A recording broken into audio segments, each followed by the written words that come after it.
বাসর ঘরে স্বামী স্ত্রী যখনই যাবে সর্বপ্রথম তাদেরকে ওযু করে নামাজ 2 রাকাত শুকরানা নফল আদায় করতে হয়।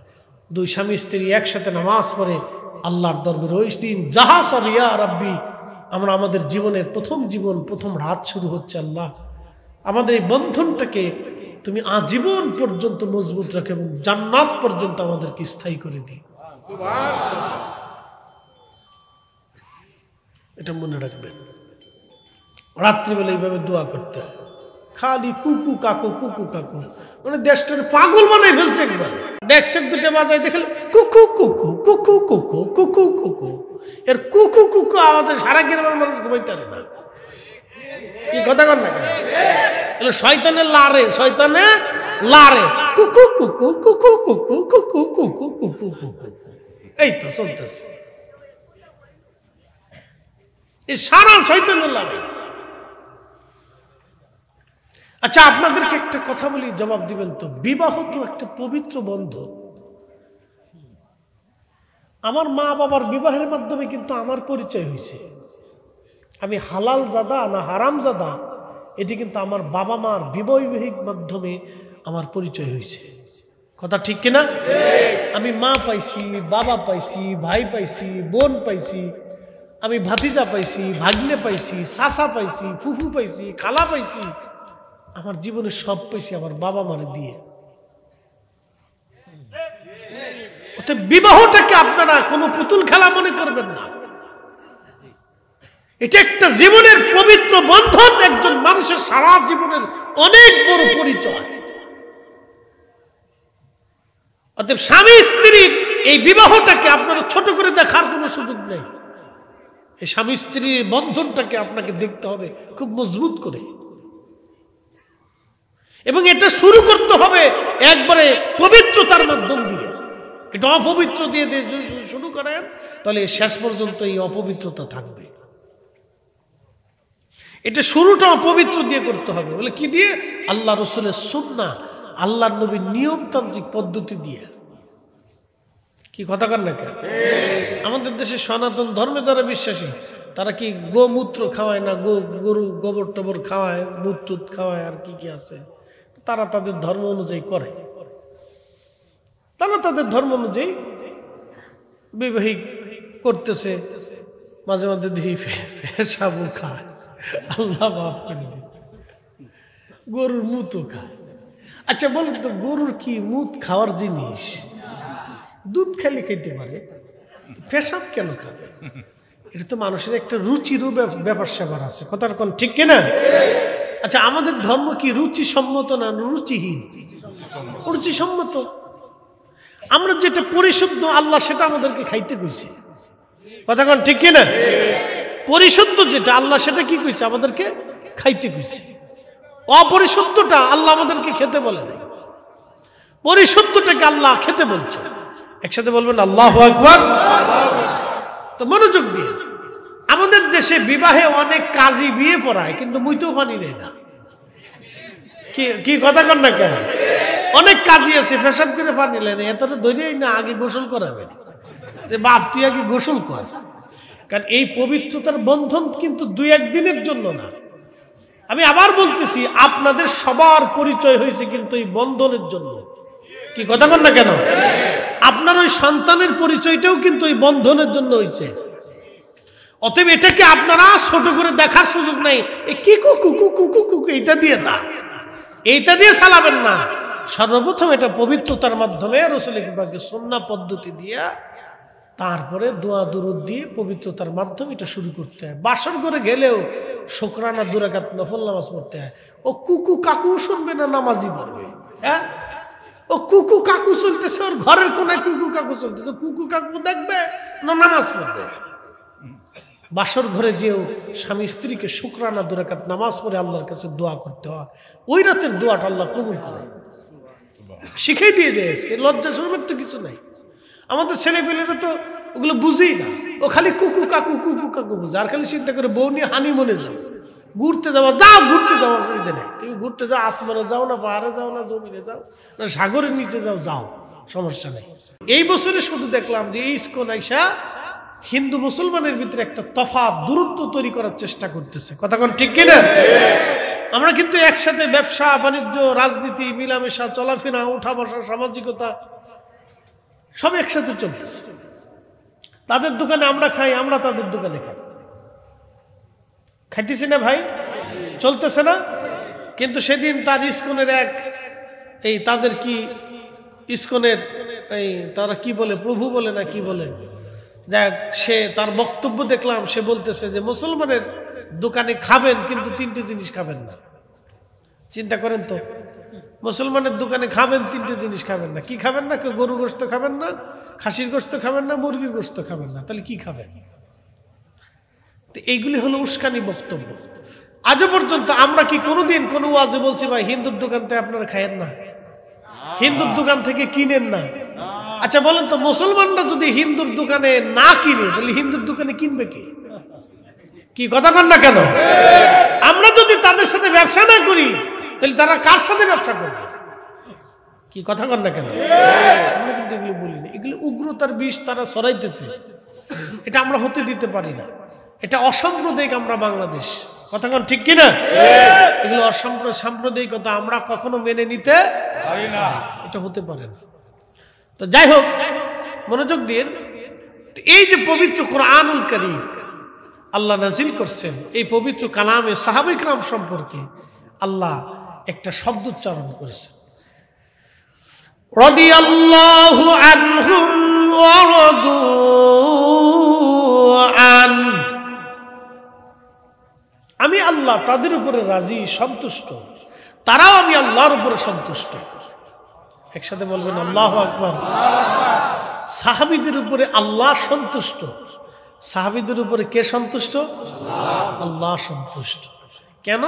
এরপর আল্লাহ বলতেছেন, যালিকা লিমান খাশিয়া রাব্বাহ, যালিকা লিমান খাশিয়া রাব্বাহ। আমি আল্লাহ তাদের উপর এই জন্যই সন্তুষ্ট যে তারা আমি আল্লাহকে ভয় করে। আচ্ছা, সাহাবীরা যেইভাবে আল্লাহকে ভয় করত, এইভাবে কি আমরা আল্লাহকে ভয় করতে পারবো? পারছি? পারি নাই, আমরা পারি নাই। প্রিয় মৌলভী বাজারবাসী খুব মনোযোগ দিবেন। সাহাবী সম্পর্কে আল্লাহ কোরআন শরীফে আরো বলে দিলেন, আমিনু কামা আমানান নাস।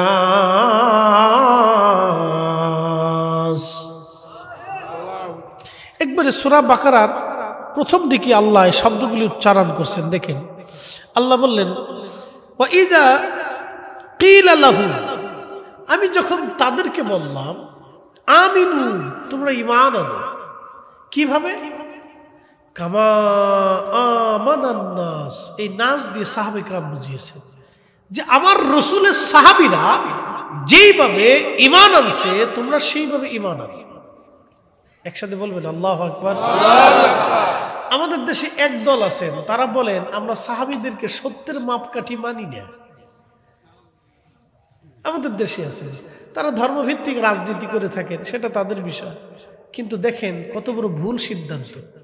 তারা বলতেছেন যে আমরা সাহাবায়ে কিরামকে সত্যের মাপকাঠি মানি না। সাহাবায়ে কিরাম যদি সত্যের মাপকাঠি না হয়ে থাকেন তাহলে আল্লাহ কোরআনে কেন বললেন যে কামা আমানান নাস, সাহাবীরা যেভাবে ঈমান আনছে তোমরাও সেইভাবে ঈমান আনো। একসাথে বলা যাবে না আল্লাহু আকবার। সাহাবীদেরকে সম্মান কে দিছে? একসাথে বলেন কে দিছে? আপনি সত্যের মাপকাঠি মানলে কি আর না মানলে কি? কি কথা কন না কেন? আপনার মানা না মানা দিয়ে সাহাবীদের ইজ্জত বাড়বেও না কমবেও না। আল্লাহ কোরআনে 1450 বছর আগে যা বলছে এটাই ঠিক। কথা কন না কেন? এটাই ঠিক। প্রিয় উপস্থিতি, সাহাবীরা যেভাবে ঈমান আনছে তোমরা সেইভাবে ঈমান আনো। আল্লাহর নবী বললেন, আমার উম্মত তোমরা শোনো, আল্লাহ আল্লাহ ফি আসহাবি, আল্লাহ আল্লাহ ফি আসহাবি। তোমরা আমি রাসূলের সাহাবীদের ব্যাপারে আল্লাহকে ভয় করো, সাহাবীদের ব্যাপারে আল্লাহকে ভয় করো, সাহাবীদের ব্যাপারে আল্লাহকে ভয় করো। কারণ কি, লা তাত্তাখিদুহুম গরাদাম মিন বাদি, আমার ইন্তেকালের পরে আমার কোন সাহাবী নিয়ে তোমরা সমালোচনা করবা না, মন্দ বলবা না, গালি দিবা না, তাদের ত্রুটি বিচ্যুতি বের করে খুঁটিনাটি তোমরা ধরতে যাবা না। একবার জোরে বলা যাবে কি আল্লাহু আকবার। তাদের কোন ত্রুটি বিচ্যুতি খাতাগুলি তোমরা ধরতে যাবা না। ফামান আহাব্বাহুম ফাবিহুব্বি আহাব্বাহুম, তোমরা যদি তাদেরকে ভালোবাসো আমি নবীকে ভালোবাসা হবে। ওমান আবগাদাহুম ফাবিবুগদি আবগাদাহুম, যদি তোমরা তাদেরকে কষ্ট দাও, গালি দাও, মন্দ বলো, তাদের ত্রুটি বিচ্যুতি বের করো, তাদের মন্দ বলো, তাহলে আমি নবীকেই মন্দ বলা হবে। তাদেরকে গালি দিলে আমি নবীকেই গালি দেওয়া হবে। একবার জোরে বলা যাবে আল্লাহু আকবার। আপনি একটু দেখেন আল্লাহর সিদ্ধান্তের সাথে রাসূল কারীমের কথা আর কত চমৎকার মিল।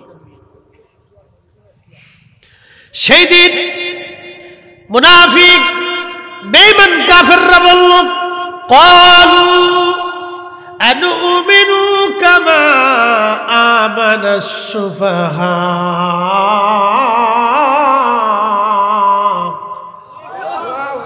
আমরা কি নির্বোধ বোকাদের মতো ঈমান আনবো? সাহাবীদেরকে কি বলছে? নির্বোধ, বোকা। আমার দিকে অ্যাটেনশন, বিষয়টা অত্যন্ত ইম্পর্টেন্ট, গুরুত্বপূর্ণ, আমাদের ঈমানের জন্য অত্যন্ত দামি সাবজেক্ট আজকের বিষয়টা। সাহাবীদেরকে নির্বোধ বলল কারা? মুনাফিকরা, কাফেররা। ক্বালু, তারা বলতেছে, আনুমিনু, আমরা কি ঈমান আনবো, বিশ্বাস স্থাপন করব, কামা আমানাস সুফাহা, নির্বোধরা যেইভাবে ঈমান আনছে, বুকারা যেইভাবে ঈমান আনছে, আমরা কি সেইভাবে ঈমান আনবো? নির্বোধ বলতে তারা কাদেরকে বুঝিয়েছে জানেন? সাহাবীদেরকে। সাহাবীদের মধ্যে কারা ছিল? হযরত বেলাল, তিনি কৃতদাস। হযরত সুমাইয়া, তিনি কৃতদাস। হযরত ইয়াসার, দরিদ্র। হযরত জুলাইবিব, একবারে বেঠে নিঃস্ব দরিদ্র। খাব্বাব, কামার, এরকম দরিদ্র, হত দরিদ্র মিসকিন সাহাবীদেরকে তারা সেই দিন বলেছিল নির্বোধ, বোকা। সুমাইয়া রাদিয়াল্লাহু আনহা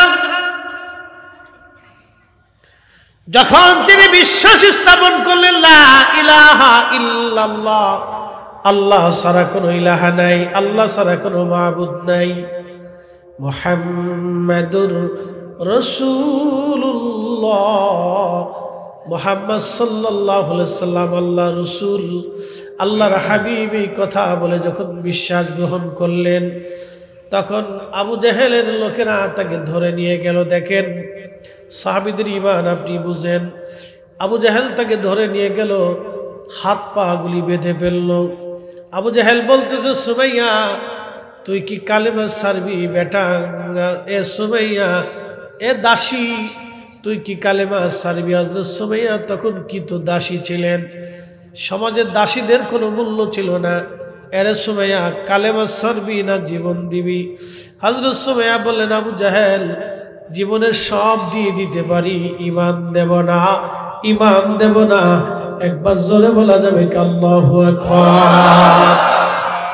সাহাবীদের ঈমান কত দৃঢ় ছিল, পাহাড়ের মতো মজবুত। তখনও শরীয়ত আসে নাই, নামাজ আসে নাই, রোজা আসে নাই, হজ আসে নাই, যাকাত আসে নাই, সাদকা আসে নাই, বিধান আসে নাই, হালাল হারাম অতটা তেমন ভাবে আসে নাই। কেবল সুমাইয়া কালেমা পড়ছে, তখন ঠিক রাসূল দেখে তাদের ঈমান এত দৃঢ় হয়েছিল, মজবুত হয়েছিল। আবু জাহেল বলতেছে জীবন দিবি না ঈমান দিবি? সুমাইয়া রাদিয়াল্লাহু আনহা বলেন, আবু জাহেল আমার জীবন চলে যেতে পারে, কিন্তু যেই ঈমান গ্রহণ করেছি, যেই বিশ্বাস স্থাপন করেছি, সেটা কখনো ছেড়ে দেওয়ার মতো না। আহা, সেই দিন সুমাইয়া রাদিয়াল্লাহু আনহার গুপ্তাঙ্গে আবু জাহেল বর্ষা দিয়ে খুঁচিয়ে খুঁচিয়ে খুঁচিয়ে খুঁচিয়ে নির্মমভাবে তাকে হত্যা করা হয়েছিল, শহীদ করা হয়েছিল। তিলে তিলে খুঁচিয়ে খুঁচিয়ে একজন নারীকে নির্মমভাবে পৈশাচিকভাবে তার গুপ্তাঙ্গে খুঁচিয়ে খুঁচিয়ে তাকে হত্যা করা হয়েছিল। জানেন কত নির্দয়, কত নিকৃষ্টভাবে তাকে কষ্ট দেওয়া হয়েছিল। তারপরেও সুমাইয়া শুধু ডেকে ডেকে বলতেছিল, ইয়া রাব্বি, যে সত্য আমি আমার কলবে ধারণ করেছি, আল্লাহ আমাকে সত্যের উপরে প্রতিষ্ঠিত থেকে আমার মৌত দিয়ে দেন আল্লাহ। ওরা আমাকে হত্যা করতেছে, কঠিন কষ্ট দিচ্ছে আল্লাহ, আমাকে আমার কাল থেকে ঈমানকে উঠিয়ে নিয়েন না আল্লাহ। এই ঈমানের উপরে, বিশ্বাসের উপর আমাকে যাওয়ার তৌফিক দেন। এই জন্যই আল্লাহ তাদেরকে ভালোবেসে বললেন, মুসলমানরা তোমরা সেইভাবে ঈমান আনো যেইভাবে আমার সাহাবীরা ঈমান আনছে। একসাথে বলা যাবে না আল্লাহু আকবার। আপনি সাহাবীদের ছোট্ট ভুল দেখেন, ছোট্ট ত্রুটি দেখে বিরাট বুজুর্গ সেজে গেছেন। সাহাবীরা একটা মুহূর্তের জন্য রাসূলের দর্শে যত সময় দিয়েছে, আপনার আমার সারা জীবনের ইবাদত সমান হবে না। কথা কোন ঠিক না বেঠিক?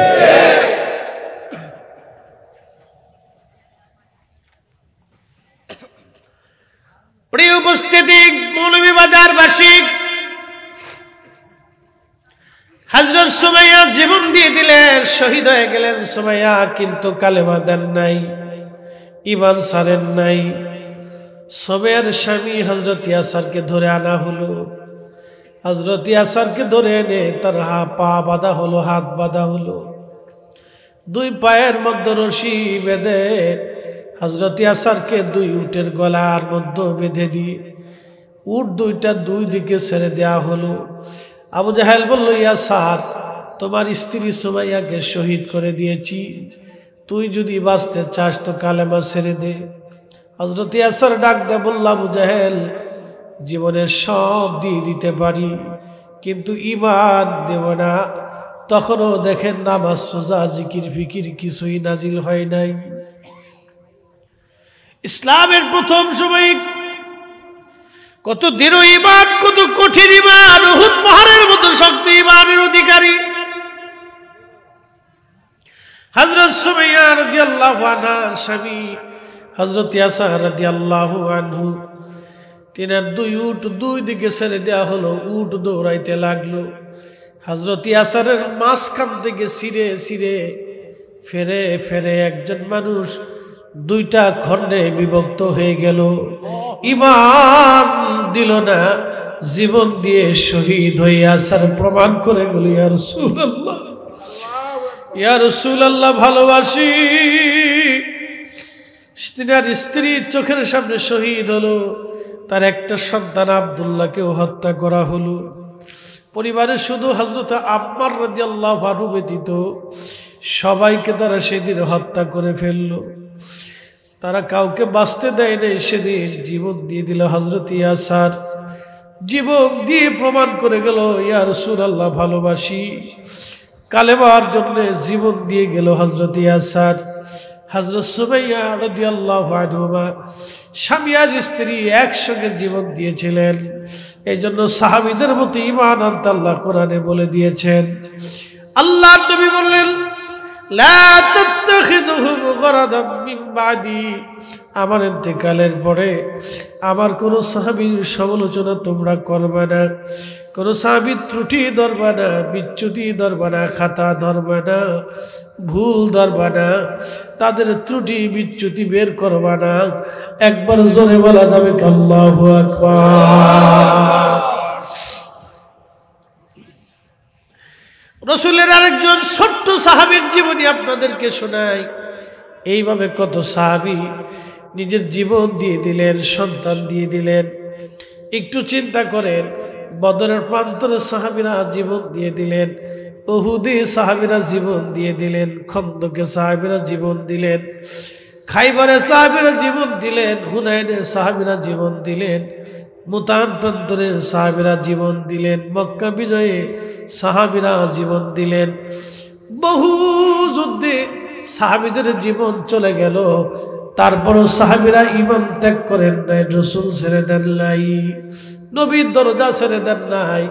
এই জন্য সাহাবীদের কোনো ভুল ত্রুটি ধরা যাবে না, তাদের ভুল ত্রুটি বের করা যাবে না। তারা আমাদের আদর্শ, তারা আমাদের অনুসরণীয়, অনুকরণীয়। কথা বলেন ঠিক কিনা?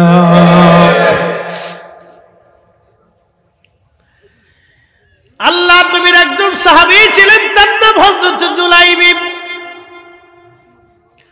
আমাদের দেশে দেখবেন কিছু মানুষ আছে বেঠে, ছোট ছোট মানুষ বেঠে, যারা আমাদের আঞ্চলিক ভাষায় বলে আমরা বামন।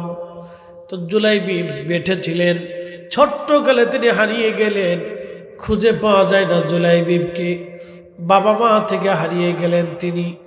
ঘুরতে ঘুরতে ছোট্ট জুলাইবিব আমার রাসূলের দরবারে এসে পড়ে গেলেন। আল্লাহ নবীর বাড়ি বর্তমান যদি আপনি মসজিদে নববীতে যান, দুইটা দরজা আছে, একটা দরজার নাম হলো বাবে জিব্রাইল, জিব্রাইল ওই দরজা দিয়ে আসতেন। আর একটা দরজার একটু বাবে জিব্রাইলের পাশেই বাবুন নেসা, মহিলারা ওই দরজা দিয়ে ঢুকে আল্লাহ নবীর কাছ থেকে মাসলা মাসাইল কোরআন হাদিস জানতেন। ওই বাবুন নেসা দিয়ে বর্তমানে আপনাকে ঢুকানো হবে রিয়াজুল জান্নাতে। ওই বাবুন নিসা দিয়ে যাওয়ার সময় আপনি একটা টিলা পাবেন, ছোট্ট এই স্টেজের মতো একটা টিলা আপনি পাবেন। এইখানে আল্লাহ রসুলের, আল্লাহর হাবিবের, আল্লাহর নবীর সাহাবীরা এখানে থাকতেন, ঘুমাইতেন, খাইতেন। এইখানে তৎকালীন সময় একটা গাছ ছিল, এই গাছের নিচে তারা বিশ্রাম করতেন, এই গাছের নিচে তারা ঘুমাইতেন, এই গাছের নিচেই তারা থাকতেন। এই জায়গাটাকে বলা হতো আহলে সুফফাদের জায়গা। যাদের বাড়ি ছিল না, ঘর ছিল না, স্ত্রী ছিল না, সন্তান ছিল না, বাবা মা ছিল না, জমি জমা ছিল না, দেশ ছিল না, তারা একবারে নিঃসম্বল হয়ে, দুনিয়া বিরাগী হয়ে আল্লাহ নবীর বাড়িতেই তারা থাকতেন। পাইলে খাইতেন, না পাইলে না খেয়ে থাকতেন। একসাথে বলবেন আল্লাহু আকবার। এই জন্য আল্লাহ রসুল বলছেন, ফামান হাব্বাহুম ফাবি হুব্বি হাব্বাহুম, তাদেরকে ভালোবাসা মানে আমাকে ভালোবাসা। বুঝতে পারছেন? এমনিতে বলেন নাই তো, আপনাকে বুঝতে হবে তাদেরকে ভালোবাসা, রসুলকে ভালোবাসা। আসলে খাইতো, না আসলে না খাইতো। তার ভিতরে একজন সাহাবী ছিলেন হযরতে আবু হুরায়রা। তিনি বলতেন, ক্ষুধার যন্ত্রণায় কাতর হয়ে পেটের মধ্যে পাথর চেপে আমি কাপড় দিয়ে পেঁচিয়ে বেঁধে মসজিদে নববীতে উপর হয়ে চাপ দিয়ে পড়ে বসে থাকতাম, যাতে ক্ষুধার যন্ত্রণা নিবারণ হয়। আপনি বুঝেন তো? এই জন্য আল্লাহ কোরআনে বলছেন, তাদের মতো ঈমান আনো। আপনি সমালোচনা করতে পারেন না, ত্রুটি না, বিন্দু মাত্র না, অসম্ভব, কোন মতেই না। আল্লাহ তার রাসূল এই অধিকার আমাদেরকে দেয় না। এই উম্মতের কোন আলেম এটা সাহসী করে নাই, কোন আলেম এটা সাহস করে নাই, কোন ওলিও সাহস করে নাই। না খাজা বাবা আজমিরি, না মুজাদ্দিদ আল ফিসানি সিরহিন্দি, না বাহাউদ্দিন নকশবন্দ বুখারী, না হযরতে হুজুর গাউসে পাক মুহিউদ্দিন আব্দুল কাদের জিলানী, না ইমামুল আজম, না ইমাম শাফিঈ, না হাম্বলি, না মালিকি। পৃথিবীর লক্ষ লক্ষ আলেম উলামা, শাইখুল হাদিস, মুহাদ্দিস, বড় বড় আলেম উলামা, লক্ষ লক্ষ হাদিসের হাফেজরা সমালোচনা করতে সাহস করেন নাই, সাহসই আনেন নাই যে কি করে তাদের ভুল ধরবো। অথচ তারা ক্ষুধার যন্ত্রণা অভাব বরণ করে রাসূল করিমের সামনে বসে থাকতেন, জিহাদে অংশগ্রহণ করতেন। কি খাবে না খাবে সেই চিন্তা না, যুদ্ধের ময়দানে দীর্ঘদিন খেয়ে না খেয়ে তারা আল্লাহ রাসূলের ডানে বামে থেকে জিহাদের ময়দানে যুদ্ধ করে শহীদ হয়েছে। এই সমস্ত সাহাবে কেরামের সমালোচনা করা মানে আল্লাহ জাহান্নামকে কিনে নেওয়া। কথা বলেন ঠিক না বেটি? সাহস কি করে হয়?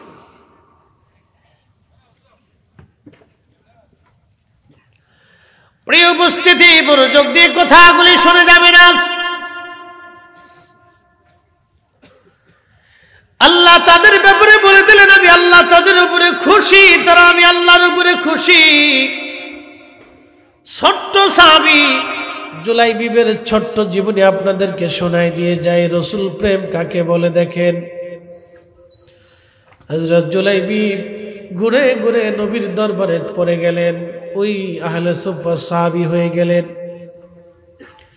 এতটাই দরিদ্র, 1 নম্বর সে ছিল নিগ্র, কালো। 2 নম্বর বংশের কোনো পরিচয় ছিল না। 3 নম্বর সে ছিল একেবারে বেঠে বামন, তার কোনো বংশের পরিচয় ছিল না। বাবা মা কোথায় কোথায় দেশ সে নিজেও জানতো না।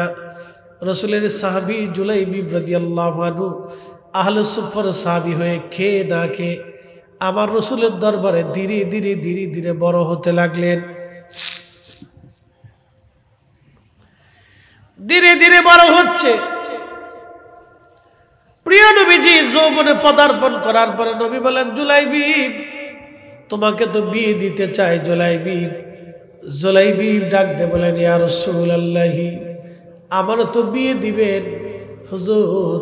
আমি 1 নম্বরে বামন বেঠে, 2 নম্বরে বড় গরিব অভাবী, 3 নম্বরে বংশের কোনো পরিচয় নাই।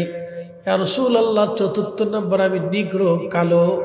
মদিনার কোনো মেয়ে আমাকে পছন্দ তো করবেই না, বিয়ে করা তো দূরের কথা। হুজুর আমি বামন বেঠে দেখে মদিনার মানুষ আমাকে নিয়ে আনন্দ করে। ইয়া রাসূলুল্লাহ মদিনার কোনো ফ্যামিলি আমার সাথে আত্মীয়তা করবে না।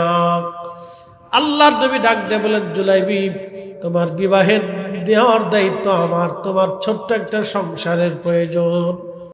আনসারী সাহাবীকে নবী ডাক দিয়ে বললেন, সাহাবী তুমি কি তোমার মেয়েটাকে বিবাহ দেবা? সাহাবী ভাবছে হুজুর রসুল বুঝি বিয়ে করবে। সাহাবী ডাক দিয়ে বলেন, ইয়া রাসূলুল্লাহ আপনি আমার সাথে আত্মীয়তা করবেন, আমার জীবনের পরম সৌভাগ্য, রসুল আমার কন্যাকে বিয়ে করবে, আমার সাথে আমার রসুলের রক্তের সম্পর্ক হবে, এর চাইতে বড় পাওয়া আমার জীবনে আর কি হতে পারে ইয়া রাসূলুল্লাহ। নবীজি ডাক দেয় বলেন, সাহাবী আমি বিয়ে করতে চাই না রে সাহাবী, আমার সাহাবী জুলাইবিবের জন্য তোমার মেয়েকে পছন্দ করেছি। তো সাহাবীর মনটা বেজার হয়ে গেছে, জুলাইবিবের সাথে আমার এই মেয়েটাকে বিয়ে দেব, কোনো অংশে তো আমার মেয়েটা কম না।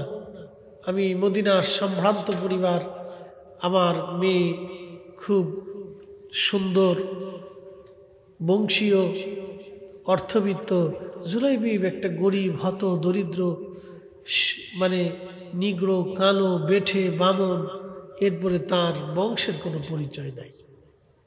আচ্ছা বলেন তো, একটা ছেলের মাও চিনে না, বাবু চিনে না, বাড়ি কোথায়, ঘর কোথায় কেউ জানে না, এরকম ছেলের সাথে কোনো বাবা মেয়ে বিয়ে দিতে চায়? হ্যাঁ, জীবনও চাবে না। সে যত কোটি টাকার মালিক হোক, 100 কোটি টাকার মালিক হলো, কোনো বাবা সিদ্ধান্ত দিতে পারে না। কিন্তু এটা তো তার তো কিছুই নাই। সে কোথায় যাবে, হারিয়ে যাবে না চলে যাবে, খুঁজে পাওয়া যাবে না, তার তো কোথাও ঠিকানা নাই। তো সাহাবী ওইরকম চিন্তায় পেরেশান করে বলেন, ইয়া রাসূলুল্লাহ আমার স্ত্রী আছে, তার সাথে পরামর্শ ছাড়া আমি কোনো সিদ্ধান্ত দেব না। দেখেন, যে সাহাবীরা জীবন দিয়ে ভালোবাসে সেই সাহাবী এই উত্তর দিয়ে বসছে। এখন আপনি বলেন, এই কথার উপরে আমরা কি এই সাহাবীর ভুল ধরতে পারি, তার মন্দ বলতে পারি? অবশ্যই না। কারণ তারা দিল থেকে রসুলকে ভালোবাসতেন। হয়তো সাময়িক সময়ের জন্য তিনি বিচলিত হয়ে গেছেন, এই পরিবেশে তাকে ভুল ধরা যাবে না, মন্দ বলা যাবে না। সাময়িক সময়ের জন্য হয়তো সে বিচলিত হয়ে গেছেন, যে এখন কি করবেন। তো তিনি বলে ফেলছেন, ইয়া রাসূলুল্লাহ আমার স্ত্রী আছে, আমি তার সাথে পরামর্শ করব। তা আল্লাহর নবী কথা শোনার পরে আল্লাহর হাবিবের একটু মনটা বেজার হয়ে গেল। তো সাহাবী বাড়ি চলে গেছে। বাড়ি যা বলতেছে, বিবি শুনছনি তোমার মেয়ের ব্যাপারে আল্লাহর নবী বিবাহের পয়গাম পাঠিয়েছে। মহিলাও বুঝছে বুঝি রসুল বিয়ে করতে চায়। মহিলা হাস্যল জেহে বলল, স্বামী বলেন কি?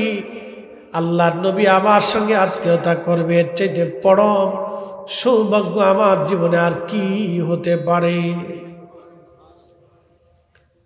স্বামী ডাক দিয়ে বলতেছে, বিবি রসুল বিয়ে করতে চাই না গো, তাহলে কার জন্য আমার মেয়ের পাত্র ঠিক করেছে বলো? বলতেছে, জুলাইবিব নামক একজন সাহাবী আছে, সে বেঠে, সবাই তারে চিনে। তুমি তো জানো বামন, গরিব দরিদ্র, বংশের কোনো পরিচয় নাই, ঠিকানাও কোথাও নাই। ঠিক তখনই মহিলা ডাক দেয় বলতেছে, স্বামী রে, আল্লাহর কসম করে বলি, এই পুরুষের সঙ্গে আমি আমার মেয়ের বিবাহ দিতে পারবো না, এটা সম্ভব না। এই ছেলের সাথে রসুল বলল আমি বিয়ে দেব না। ওইসে না কাজ, বেটি আরো বাড়াই বেড়ে ফেলেছে। মেয়েটা ঘরের ভিতর থেকে শুনতেছিল বাবা এবং মায়ের কথোপকথন। মেয়েটা তার রুম থেকে বাবা মা রুমে আসছে, এসে বলতেছে, মা এবং বাবা বলেন কি হয়েছে, কি নিয়ে কল্প করতেছে? বলতেছে, বেটি রে, রসুল তোমার বিবাহের পয়গাম পাঠিয়েছে। জুলাইবিব নামক একজন বেঠে বামন সাহাবী, তুমি তো তাকে চিনোই, নাম শুনেছ, হত দরিদ্র, বংশের কোনো পরিচয় নাই, বড় অভাবী, তার সাথে তোমার বিবাহ হতেই পারে না। মেয়েটা ধমক দিয়ে বলতেছে, বাবা মা, কলিজার মধ্যে আপনাদের সাহস কি করে হয়? রসুল আমার স্বামী পছন্দ করেছে, রসুল পছন্দ করেছে, আর আপনি নিষেধ করতেছেন। যা, আপনারা পছন্দ না করলেও আমার জীবনের পরম সৌভাগ্য যে আমার রসুল আমার জন্য স্বামী পছন্দ করছে। আর জোরে জোরে জোরে জোরে, সাহাবী রসুল, এরা মদিনার মানুষ, এরা মদিনার মানুষ, এইভাবে রসুলকে ভালোবাসত। বাবা মার সন্তানের প্রতি বেশি মহাব্বতে তারা কিন্তু আল্লাহ রসুলের কথাকে ডাইভার্ট করতে গেছিলেন, কিন্তু মেয়ে তাদের হুঁশ ফিরিয়ে দিচ্ছে। রসুল পছন্দ করছে, আমার স্বামী রসুল পছন্দ করছে, এর চাইতে চরম সৌভাগ্য আমার জীবনে আর কিছু হতেই পারে না। একসাথে বলবেন আল্লাহু আকবার। এই জন্য আল্লাহ বলছেন, আমিনু কামা আমানান নাস, আমার সাহাবীরা যেইভাবে ঈমান আনছে তোমরা সেইভাবে ঈমান আনো। এই স্থানে যদি আমরা হতাম তাহলে আমরা বলতাম, এই মেয়ে চুপ করো, তুমি বেশি বুঝো না, আমরা বেশি বুঝি। কি কথা বলেন না কেন? কিন্তু তখনই বাবা মার হুঁশ ফিরে আসছে, তখনই বাবা মা বলতেছে, হ্যাঁ মেয়ে, কথা তো সত্য। তখনই বাবা দৌড় দিচ্ছে, সাহাবী দৌড়ে আল্লাহ রসুলের সামনে যে বলতেছে, ইয়া রাসূলুল্লাহ, ভুল হয়ে গেছে, আমার মেয়েটা আপনার প্রস্তাবে রাজি, হুজুর আপনি বিবাহের ব্যবস্থা করেন, আমিও রাজি। এই জন্য সাময়িক বিষয়টাকে ধরে সাহাবায়ে কেরামের সমালোচনা করা যাবে। তারা জীবনের সব কিছু দিয়ে রসুলকে ভালোবাসছে।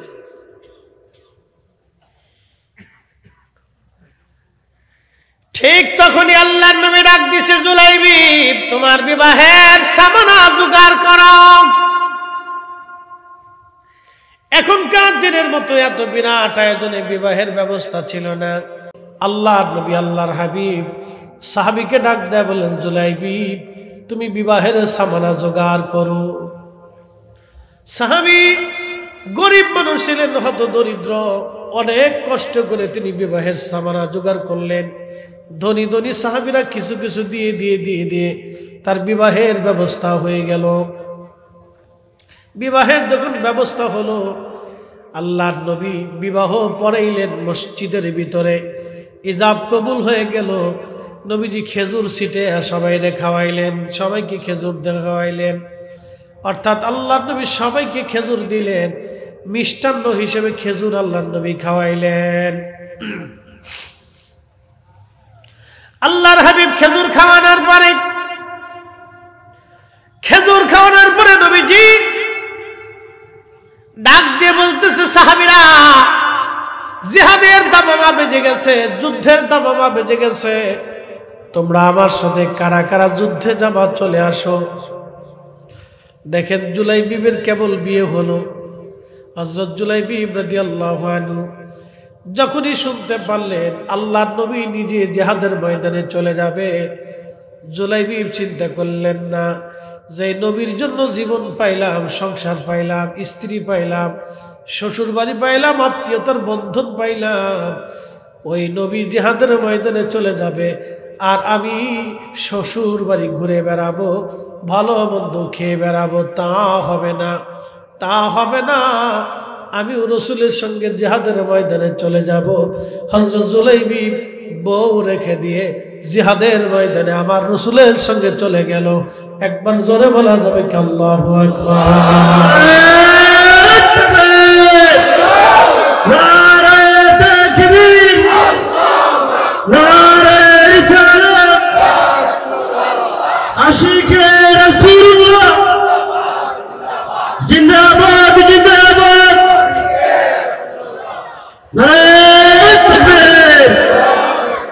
তেলের গাড়ি তেলে চলে,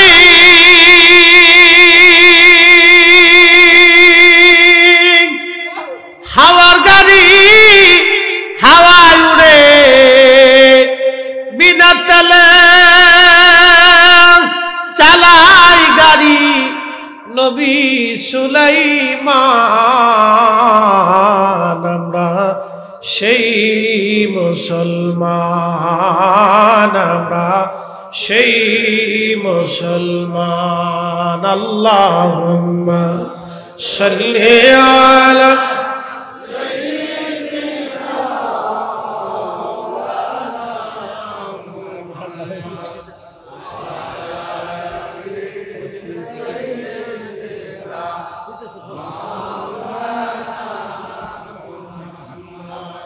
তুমি আল্লাহর প্যারা হাবিব, তোমার তুলনা নাই কেউ আর, তোমার মতো আকাশ ভ্রমণ করে নাই কোন পয়গম্বর।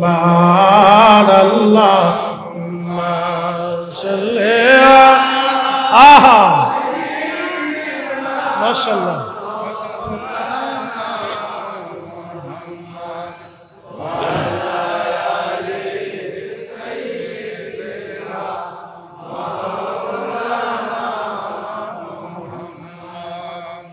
হাজরিন, প্রিয় নবীজি জিহাদের ময়দানে চলে গেলেন, সাহাবী জুলাইবিব চলে গেলেন। শুনে যাবে না, দেহ থাকলে ইমানদার হওয়া যায় না, অনেক বড় শক্তির অধিকারী হইলে মুজাহিদ হওয়া যায় না। মুজাহিদ হতে হলে আপনাকে অনেক বড় হৃদয়ের অধিকারী হতে হবে, ঠিক কিনা? জুলাইবিব কোন লেখাপড়া নাই, ছোট্ট বামন বেঠে নিগ্র কালা, কিছুই তার নাই। ইশকে রসুলের তাড়না, ইশকে রসুল এতই গভীর ছিল, মদিনার পরমা সুন্দরী স্ত্রীর দিকেও একটা নজর তিনি তাকান নাই।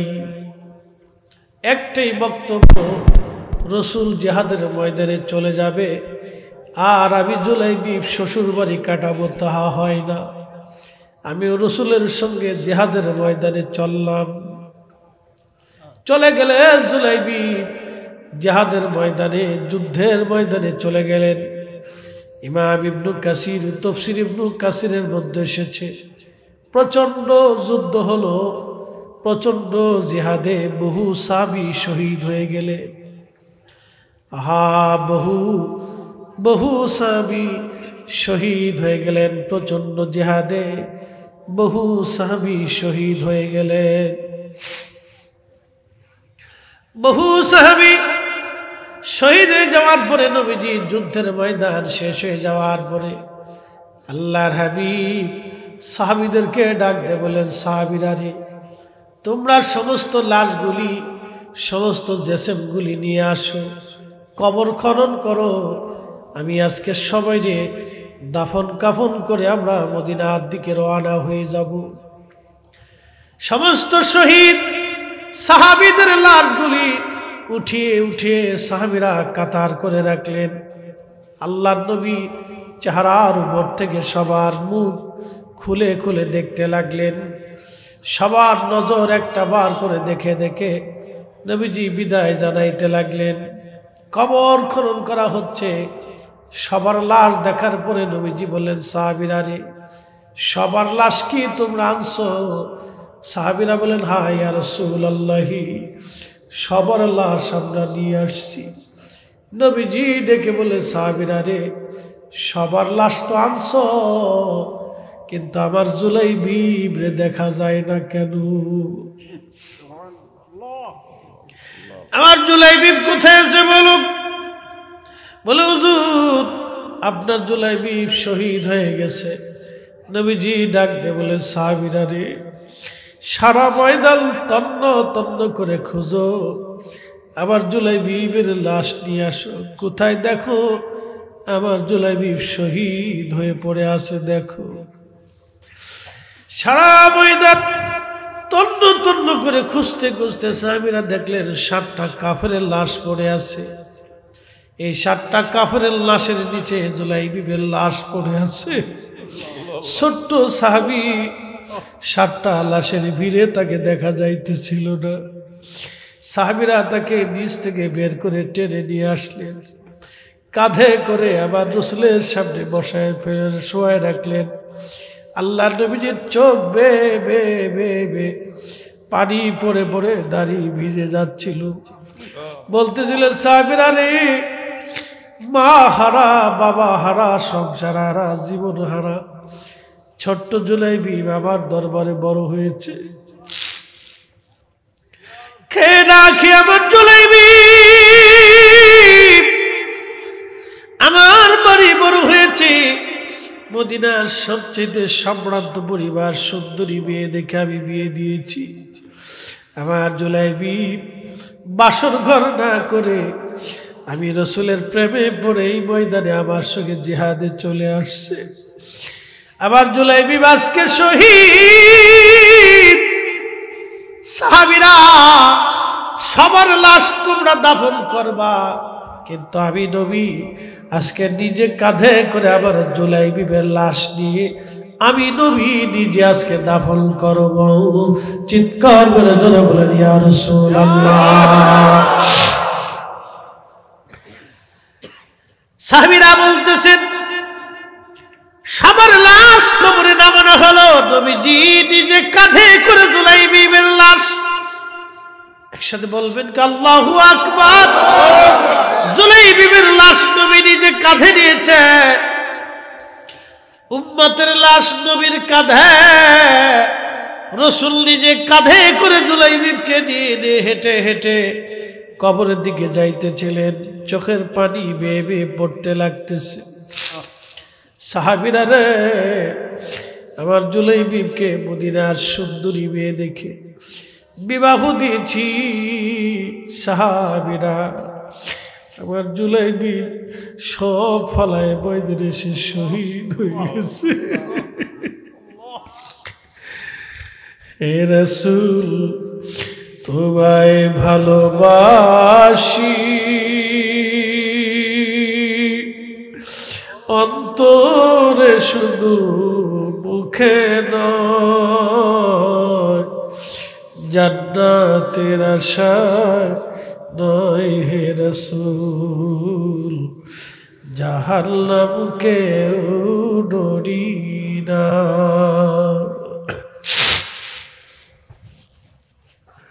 তোমায় পাওয়ার আশায় মন ছুটে যায় মদিনায়, তোমায় পাওয়ার আশায় মন ছুটে যায় মদিনায়। এ আশিক দিদার দাও না, আর দূরে থাকিও না। এ আশিক দিদার দাও না, আর দূরে থাকিও না হে রাসূল, তোমায় ভালোবাসি, অন্তরে শুধু মুখে নয়, জান্নাতের আশায় নয় হে রাসূল, জাহান্নামকে ডরি না।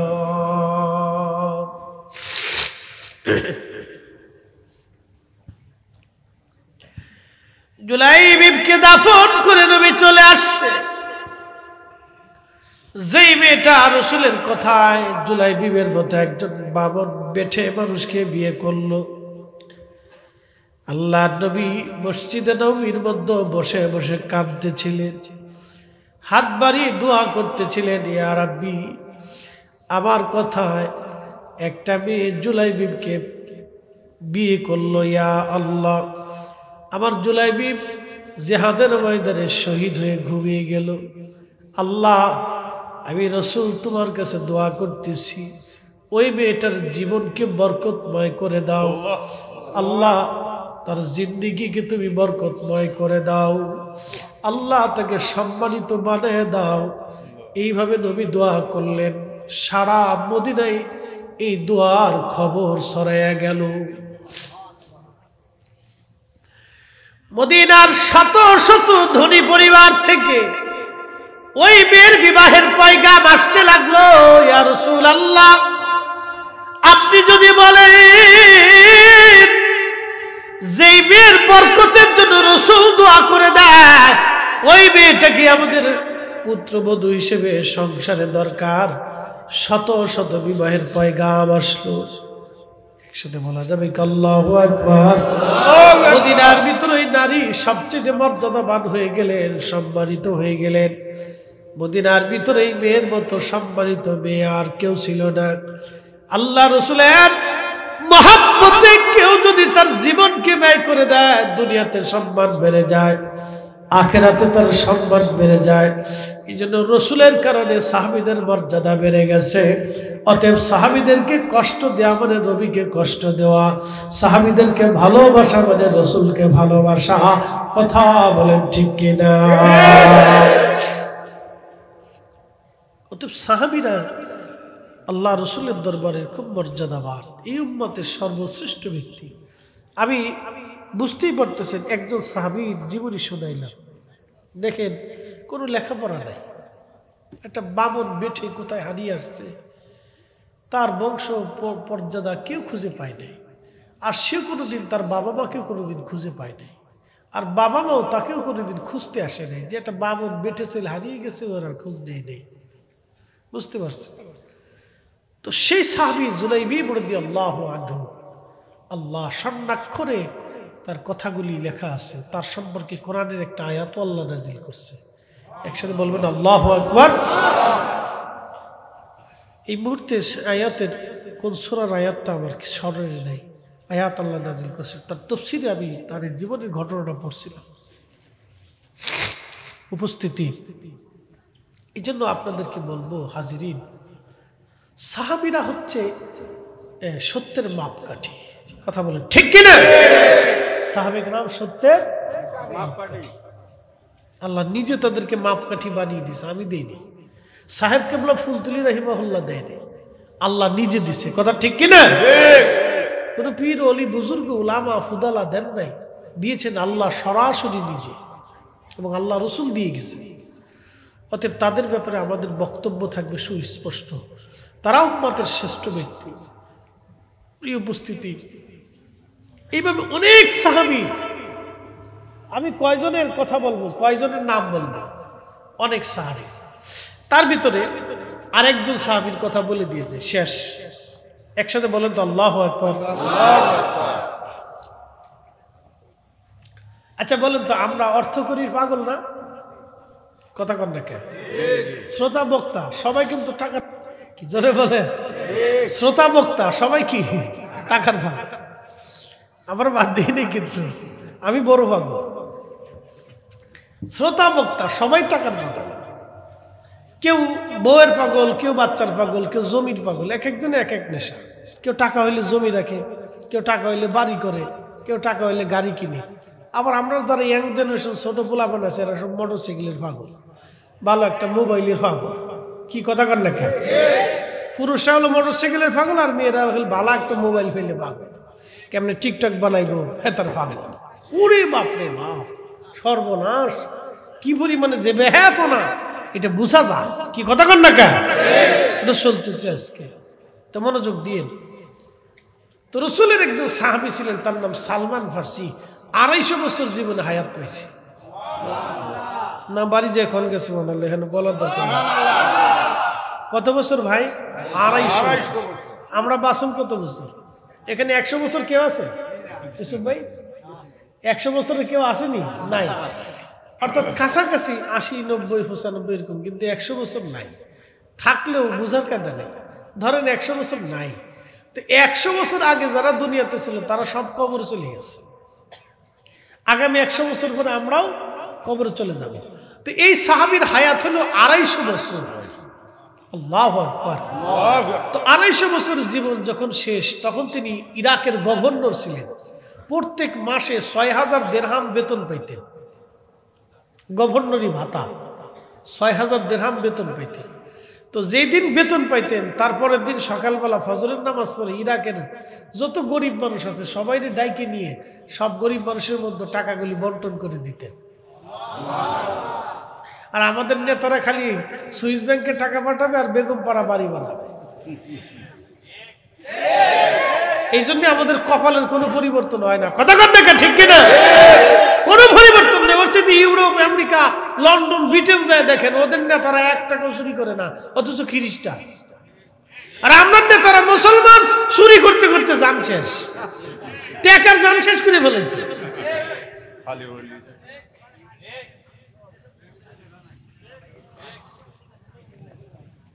অবস্থা খারাপ। শোনেন, এই কোনটা ভালো আমি নিজেও জানি না। স্বাধীনতার পর থেকে এই পর্যন্ত ভালো পাইলাম না। মানে আগামীতে কপালে আমাদের কি আছে তাও জানি না, কইতে পারতেছি না কোনটা ভালো কোনটা মন্দ। 5 বছর পরেই বোঝা যাবে।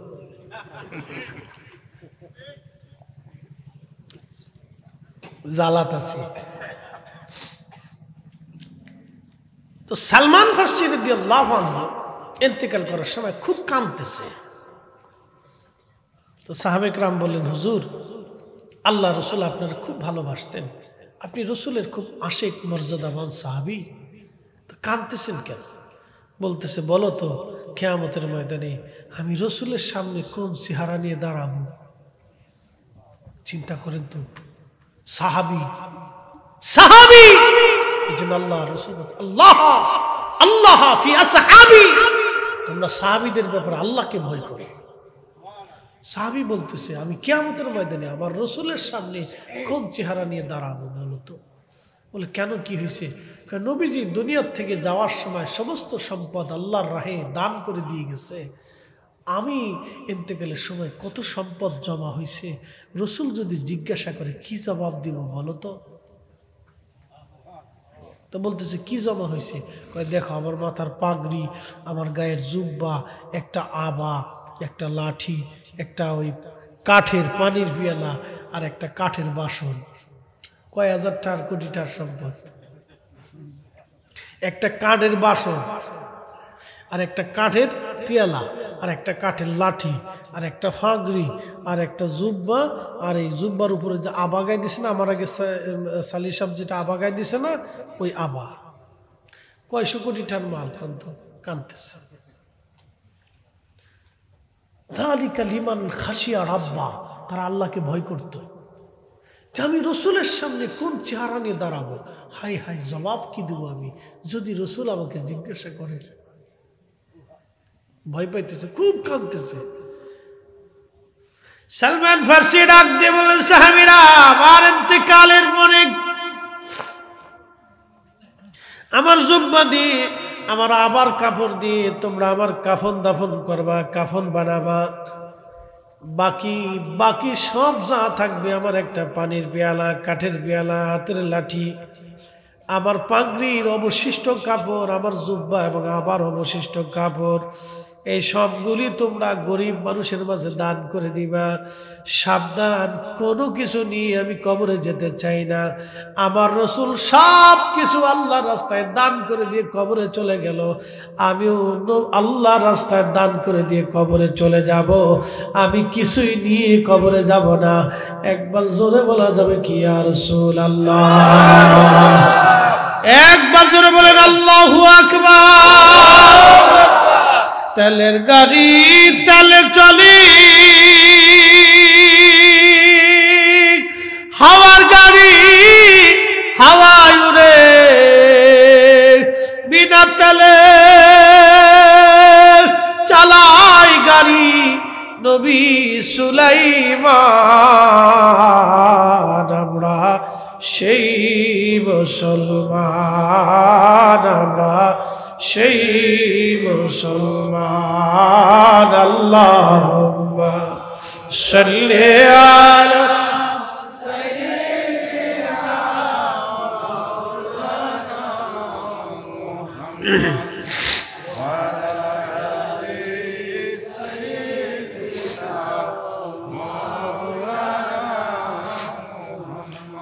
লা ইলাহা লা ইলাহা হক লা ইলাহা। জবান খুলে আল্লাহ আল্লাহ আল্লাহ আল্লাহ আল্লাহ আল্লাহ আল্লাহ আল্লাহ আল্লাহ আল্লাহ আল্লাহ আল্লাহ আল্লাহ আল্লাহ। তোমার লীলা খেলা কেউ বুঝে না। আল্লাহ আল্লাহ আল্লাহ আল্লাহ। কাউকে রাখো গাছ তলাতে, কাউকে রাখো বালখানায়। আল্লাহ কাউকে রাখো গাছ তলাতে, কাউকে রাখো বালখানায়। আল্লাহ তোমার লীলা খেলা কেউ বুঝে না। আল্লাহ আল্লাহ আল্লাহ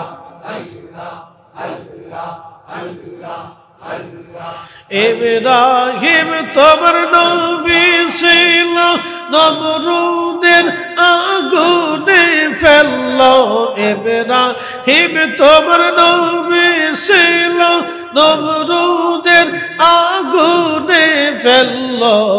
আগুন হইল ফুলবাগে সপসম কানে পুরলো না। আল্লাহ আগুন হইল ফুলবাগে সপসম কানে পুরলো না। আল্লাহ তোমার লীলা খেলা বুঝে না। আল্লাহ আল্লাহ আল্লাহ আল্লাহ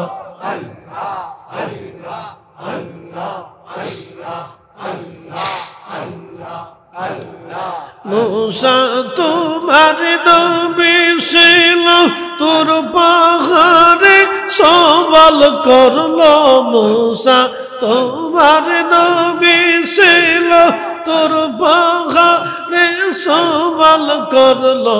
পাহাড় পইরা শর্মা হইল, মুসা কানে পড়লো না। আল্লাহ পাহাড় পইরা শর্মা হইল, মুসা কানে পড়লো না। আল্লাহ তোমার লীলা খেলা কেউ বুঝে না। আল্লাহ আল্লাহ আল্লাহ আল্লাহ আল্লাহ আল্লাহ আল্লাহ আল্লাহ আল্লাহ আল্লাহ আল্লাহ আল্লাহ আল্লাহ আল্লাহ আল্লাহ আল্লাহ। কাউকে রাখো গাছ তলাতে, কাউকে রাখো বালখানায়। আল্লাহ কাউকে রাখো গাছ তলাতে,